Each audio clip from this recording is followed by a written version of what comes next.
David Tepper, he had a little bit of a meltdown, you could say, at the Jags game. Have you ever seen something along those lines? And also, what do you do if you're a player and maybe, they have to fine you for doing something, and David Tepper's the one telling you, hey, you can't. Hold on, though. I just saw something. Who's wearing the crowns in there? Crowns? You see the crowns? Oh, yeah. There's a couple crowned. Look in the front row here. I think it's New Year's stuff. Isn't that New Year's stuff? Oh, okay. Oh, yeah, you might be right. Crown. Or maybe they just want a pageant. Maybe congratulations. Maybe they're royals. Maybe they're royals. Maybe it just came from Burger King. That could have been it, too. Maybe Tepper. Have it your way. I don't know if those are Burger King crowns. Could be. Those look like legit. Those look like real crowns. What if Tepper dubs one person every single time he's in the suite like, hey, you're the queen. You're the queen today. I'm the king. Everybody knows that. Wait, Charlotte is the Queen City, so it would make sense. Playing in Jacksonville. Yeah, but take a queen down there. With him. Yeah, you're bringing the Queen City with bringing the Queen City, too. Oh. But anyways, back to the question. Fascinating situation.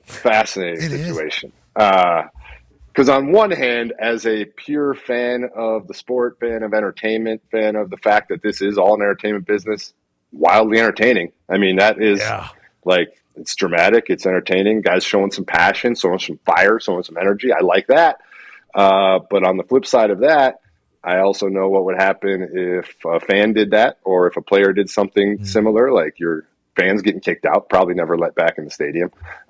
Player definitely getting fined, possibly worse. Suspended. So he got fined. He got fined. I think it was the equivalent of about 35 cents for anybody else. But I mean, you can't say the guys just because he's worth $20 billion. What? So you want to fine him $1 billion? Like, you can't do that because in the NFL you got to go to a percentage-based fine system on players. And if I got a roughing the passer penalty, that would really hurt. So I don't want that. But I don't know. JJ's like, you tell me. They're fining Jaylen Warren $49,000 for blocking a guy in the chest coming through the A-gap, and obviously we combated that with a couple other plays as well. $300,000. So you're saying 6 blocks. Yeah, you're right. I didn't think about it like that. You're saying 6 blocks. 6 blocks is okay for an owner to toss. Interesting. Interesting move here. I gotta think. I'm not thinking twice about tossing another drink if it's only that. I mean, might just toss another one out there. What if he does do the Stone Cold Steve Austin cheers to himself and he's like, yeah, next game picks him up again. We're having a $2 million celebration. Bang! Just holds up a picture of the check and just snaps the check right at the screen. Roger has a briefcase. So we got cups. He's opening the briefcase with Roger Goodell's face on some of the money. He say, take that, Raj. Is that what you want, Raj? This guy is a character, though, to your point. He speaks at in reading his statement. There wasn't really an apology in there, but it was a statement. I would love to know what the person said. Go ahead. I am deeply passionate about this team and regret my behavior on Sunday. I should have let NFL stadium security handle any issues that arose. I respect the NFL's code of conduct and accept the league's discipline for my behavior. We're moving on. I would like to point out I should have let NFL stadium security handle any issues that arose. That is him saying somebody said some crazy shit to me. I responded appropriately. So I want to know what the hell that person said. That would be great to hear the other end of the story. I'm sure there has to be cameras somewhere that'll catch the audio. We'll find it. Or AI will just create it. Yep. And then we'll never actually know what the truth is. Or you just make up a story and then let people run with it. And then you go back and retract it later and say, sorry, that actually wasn't a real story. But then everybody already believes it's a real story. So that's how most of the world works.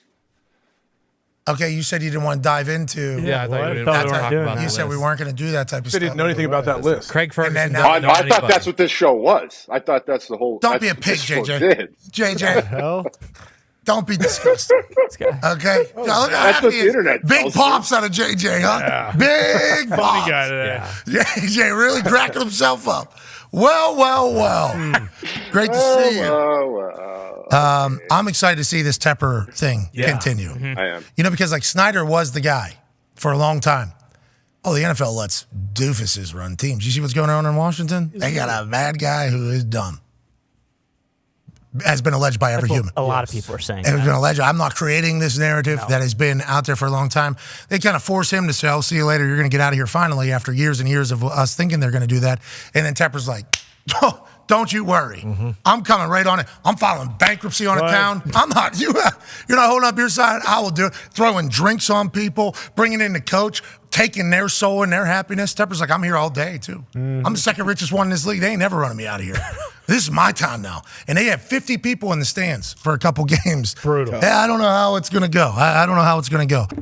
David Tepper is awesome. We need a microphone on him. We need a camera on him. What? And we know the story, obviously, of him buying somebody that he didn't like in the past who was one of the people above him at the company. Then he obviously goes and makes his own money, buys this guy, never give him a raise or a promotion, buys this guy's house, tears it down completely, builds a bigger, badder, better house. We know that he's maybe a little petty. We know that he maybe has a little bit of spite. We know that he likes to say things and tell people how to do their jobs, even though he hired them to do their jobs. He's fired like 4 soccer coaches down there in Charlotte FC. He's fired, if you count the interim coaches and not retaining them, letting them go, like 5 coaches in the Carolina Panthers in like a matter of like 6-7 years now. This is a guy who he wants it all when? Now. He also doesn't want to hear any of these fans shit. You know what I mean? And down in Jacksonville, somebody was chirping him all game. And on his way out, he said, "You know what? How about this? Hey, ice, backwash, I'm out of here. I'm going to go get on a helicopter, and I'm going to fly out of this godforsaken town," is what he said pretty much. He gets slapped with a $300,000 fine, and then a message says that, every executive in the NFL is expected to act with a level of class and respect and all of that, obviously. We see that, we laugh, we think to ourselves, it's a shame that fan that got hit with that ice ended up with a broken neck, broken back, broken legs, and we hope Tepper will make it right with them, obviously. Hundreds of millions of dollars in lost earnings, potential in the future for the ice in the eye, for that one person that was going to be a professional sniper. That's right. Remember that? Yeah. So there's a lot of things that happen there. These are jokes, by the way. Jeez. Just kidding. Just kidding. We're just joking. Just kidding, Tepper. But when you see that, and then you see the history of him firing head coaches, who's going to go? Like, it's just going to have to be the big paycheck. That's why, or somebody that's not going to have a lot of head coaching options. Like, who wants to go work for that? If that's what's happening publicly after they lose, and then we hear about these Monday, what's happening? Who's going to want to go work for that guy, Lombo? How do you think that whole thing pans out? Oh, I think it's a fair question. I'm sure the league office is having conversations with him about that as well. Look, I think he's frustrated. I think he talks to way too many people. One of the things I think he needs to do is lose his cell phone. He's one of these classic owners that calls people in the media, he's looking for all this advice. And at the end of the day, really he's looking for somebody to reaffirm what he thinks. And he needs somebody to shoot him straight. Like, he needs somebody to look him in the eye and say, "Look, you built this $1 billion hedge fund. You got homes all over the world. You did it because you had a plan, you had a system in place, you had a process, and you thought and made decisions correctly. You're acting as if it's going to happen overnight. I mean, you're out there digging up the crop before the roots even settle down. You got to get somebody who's got enough guts to stand in front of them and say, 'Hey, David, I know you made billions over here, but the only way you're going to win in this league with 31 competitive people is by having a plan, by having a system in place, by building a team that is you can't skip any steps here. There's no, Belichick used to tell the team all the time, there's no magic pill we're going to take to lose 20 pounds. Like, you got to put the work in. You're going to have to put the work in. There is something. So I think, to me, that's what he needs. I think he needs somebody who's got enough guts to look him in the eye and say, "Hey, David, you want to either do this right and use your money to a resource, or do you want to continue to be compared to Dan Snyder? You decide."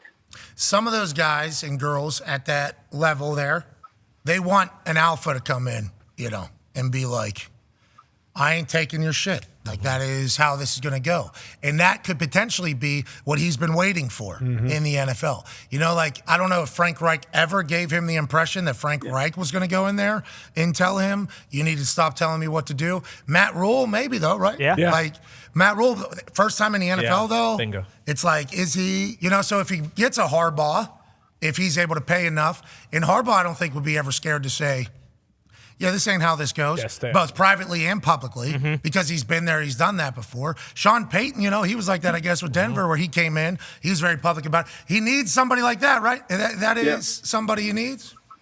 Yeah, you do. But Sean Payton interviewed in Carolina. That wasn't what he wanted.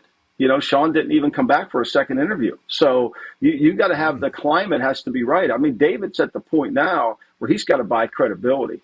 I mean, he's got a stadium situation that's not right. He's got a practice facility he was going to build in South Carolina that didn't work out. I mean, his credibility with his own fan base is dwindling, and his behavior is causing this. And he's too smart of a human being. You don't make billions of dollars in one area and all of a sudden become stupid in another. But what he's doing is he's trying to rush it. He has no plan.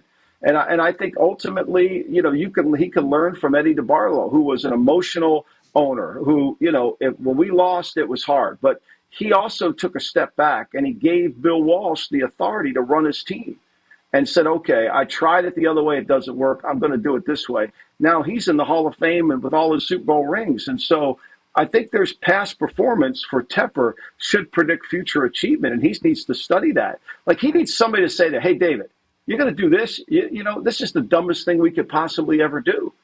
And if you do it, David, you're going to be in trouble. But you got to have somebody who has guts to do it, right? And accomplished. You got to have somebody that's accomplished, too. That's not going to be a type of confidence that's coming from somebody that hasn't accomplished anything as a head coach, though, too, I think. No, that's why if he hires a young assistant coach who's never been a head coach before, Steamroll. it's going to be impossible. It's going to be hard.